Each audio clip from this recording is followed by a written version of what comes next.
TOS Television, your digital first Pan-African news network. I am Abigail Ukwande and this is Africa Now.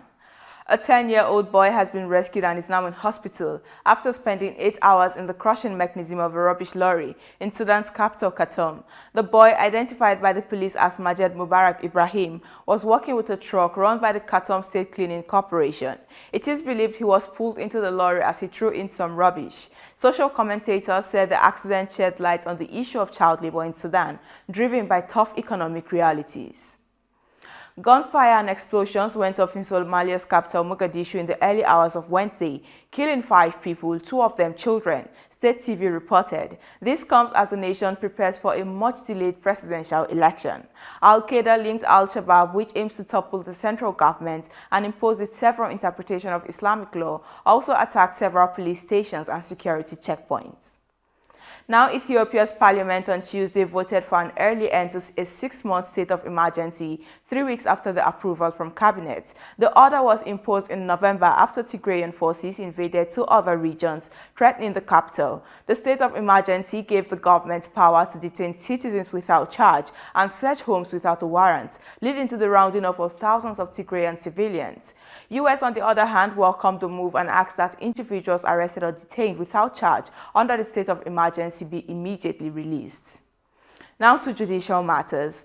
A Kenyan lawyer on Tuesday denied bribing prosecution witnesses at the International Criminal Court war crimes trial of Kenyan Vice President William Ruto, which collapsed 6 years ago. The ICC accused Paul Giteko of playing a key role in the scheme to thwart the trial of Ruto, who is the estranged deputy of Kenyan President Uhuru Kenyatta and a candidate in Kenya's August presidential elections. If convicted, Giteko faces a maximum of 5 years in prison or a fine. A South African judge on Wednesday dismissed a bid by former President Jacob Zuma to appeal an earlier ruling, rejecting his attempt to have the prosecutor in his arms deal corruption trial taken off the case for alleged bias. The judgment means Zuma's trial will move forward on April 11. This is your digital first Pan-African news network, TOS Television. You're watching Africa Now. Business and more coming your way after the break. So stay tuned.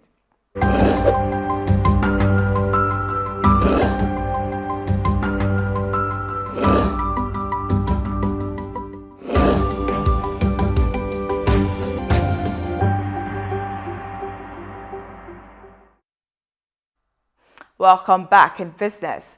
The head of the Egyptian authority managing the Suez Canal has said that work is underway to extend the two-way section of the waterway by 10 kilometers. The Suez Canal Authority chairman Osama Rabi said that it would be too expensive to expand the entire canal, where a massive container ship got stuck in for days last year, causing considerable disruption of global shipping traffic.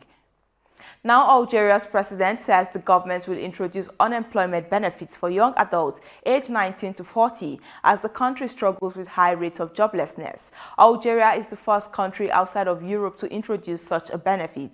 There were now more than 600,000 unemployed people in Algeria, with a population of over 42 million. Now, moving away from business to Kenya's education scene.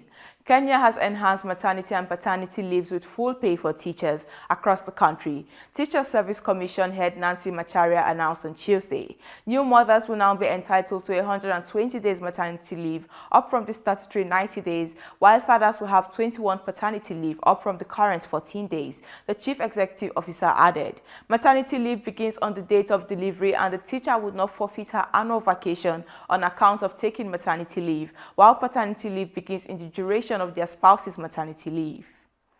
Now, Kenya's education minister says gay students infringing on the rights of other learners should not be allowed to attend boarding schools. Professor George Magoha advised that instead the gay students moving from one bed to another, they should be admitted to day schools to allow for closer supervision by their parents. The education minister's statements come after a male student was reportedly sodomized at a boarding high school in the capital, Nairobi. And Tanzania plans to start manufacturing COVID-19 vaccines in a move aimed at cutting the cost of importing them. President Samia Suluhu has asked the European Union to consider funding the plan as the country seeks to become a major exporter of vaccines in East and Southern Africa. Tanzania estimates to spend about $93 million by 2030 importing vaccines. And that is it on Africa Now. For more updates, visit our website at www.TOSTVNetwork.com. Follow us and like our social media handles on Facebook, Twitter, and Instagram. Remember to subscribe on YouTube. To stay with us and enjoy more programs on TOS Television Network, I am Abigail Ukwade. Thanks for watching.